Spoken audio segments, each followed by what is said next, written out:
എല്ലാ വിഭാഗക്കാരെയും ഒരുപോലെ പരിഗണിക്കുന്ന നേതാവ് കേരളത്തിന്റെ മുഖ്യമന്ത്രിയാകണമെന്ന് കത്തോലിക്ക കോൺഗ്രസ് ഗ്ലോബൽ ഡയറക്ടർ ഫിലിപ്പ് കവിയിൽ 24-നോട്. ഒരു രാഷ്ട്രീയ പാർട്ടിയുടെ ആഭ്യന്തര കാര്യത്തിൽ ഇടപെടാൻ തങ്ങൾക്ക് താല്പര്യമില്ല. ആരെ തീരുമാനിച്ചാലും സഭ പിന്തുണ നൽകും. സാധാരണക്കാർക്ക് ജീവിക്കാൻ പറ്റാത്ത സാഹചര്യം ഉണ്ടായതുകൊണ്ടാണ് LDF സർക്കാരിന് പുറത്തു പോകേണ്ടി വന്നതെന്നും ഫിലിപ്പ് കവിയിൽ പറഞ്ഞു.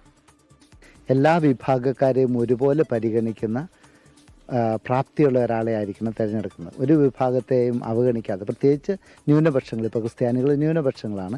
ന്യൂനപക്ഷങ്ങൾ എന്ന് വേണമെങ്കിൽ പറയാം. അപ്പോൾ അവരെയും പരിഗണിക്കുന്ന ആളെ വേണം എടുക്കാൻ. ഞങ്ങൾക്ക് അതിൻ്റെ അകത്ത് ഇടപെടാൻ താല്പര്യമില്ല. കാരണം അതൊരു രാഷ്ട്രീയ പാർട്ടിയുടെ ആഭ്യന്തര കാര്യമാണ്. ആരെ തീരുമാനിക്കുന്നോ ആ ആൾക്ക് സഭ പിന്തുണ കൊടുക്കും. ഇന്നത്തെ സാധാരണക്കാർക്ക് ജീവിക്കാൻ ബുദ്ധിമുട്ടുള്ള പല അവസരങ്ങളുണ്ടായി.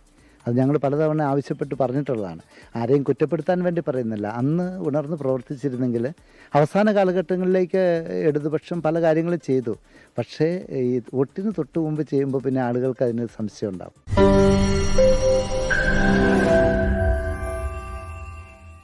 ലോകത്തെവിടെയായാലും ഏത് സമയത്തും 24 വാർത്തകളും ഓഗ്മെന്റഡ് റിയാലിറ്റി പാക്കേജുകളും എക്സ്പ്ലെയിനറുകളും വിശദമായി കാണാൻ ഞങ്ങളുടെ YouTube ചാനൽ നിങ്ങൾക്ക് സബ്സ്ക്രൈബ് ചെയ്യാം.